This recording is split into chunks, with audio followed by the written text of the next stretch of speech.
মহিলাটি ঘর থেকে বের হয়ে দেখে তার উঠানে ৩টা বৃদ্ধ লোক বসে আছে। বৃদ্ধ ৩টা লোককে দেখে তার খুবই ক্ষুধার্ত মনে হলো। তাই সে কাছে গিয়ে বলল, "আপনারা কারা? কেন এসেছেন? আপনারা কি ক্ষুধার্ত? আমি চাইলে আপনাদের খাবার দিতে পারি। আপনারা এসে আমার রুমে বসেন। আমি আপনাদের খাবার দিচ্ছি।" কিন্তু বৃদ্ধ লোকটি বলল, "আপনার কর্তা কোথায়?" মহিলাটি বলল, "সে তো ঘরে নেই।" বৃদ্ধ তিনটি বলল, "আপনার কর্তা না আসলে আমরা আপনার ঘরে প্রবেশ করতে পারবো না। আপনার কর্তা আসার পরেই আমি আপনার ঘরে প্রবেশ করব।" এরপরে তার কর্তা আসার পর মহিলাটি সবকিছু খুলে বলল। কর্তা এবং সে যে ওই বৃদ্ধ তিনটাকে বলল যে, "চলেন, এবার তো আমার কর্তা চলে এসেছে, এবার আপনি ঘরে আসেন, কিছু খাবেন।"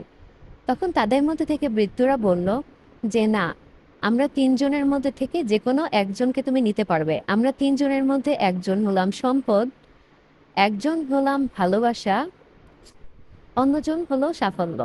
এবার কর্তা বলল, "চলো আমরা সম্পদকে নেই এবং আমরা ধনী হয়ে যাব।" আর এদিকে কর্ত্রী বলল, "না, চলো আমরা সাফল্যকে নেই, আমরা সফলতায় ভরে যাব।" কিন্তু পাশের ঘর থেকে তাদের মেয়ে বলল যে, "না মা বাবা, তোমাদের উচিত ভালোবাসাকে নেওয়া। ভালোবাসাই সবকিছু।" আচ্ছা, এবার আপনারা কমেন্টে বলুন তো যে ওই ৩ বৃদ্ধর মধ্যে তাদেরকে ঘরে কাকে আমন্ত্রণ করা উচিত? অবশ্যই কমেন্টে জানাবেন এবং পেজটি ফলো দিয়ে রাখবেন, তাহলে পরবর্তী ঘটনা বর্ণনা করতে পারব।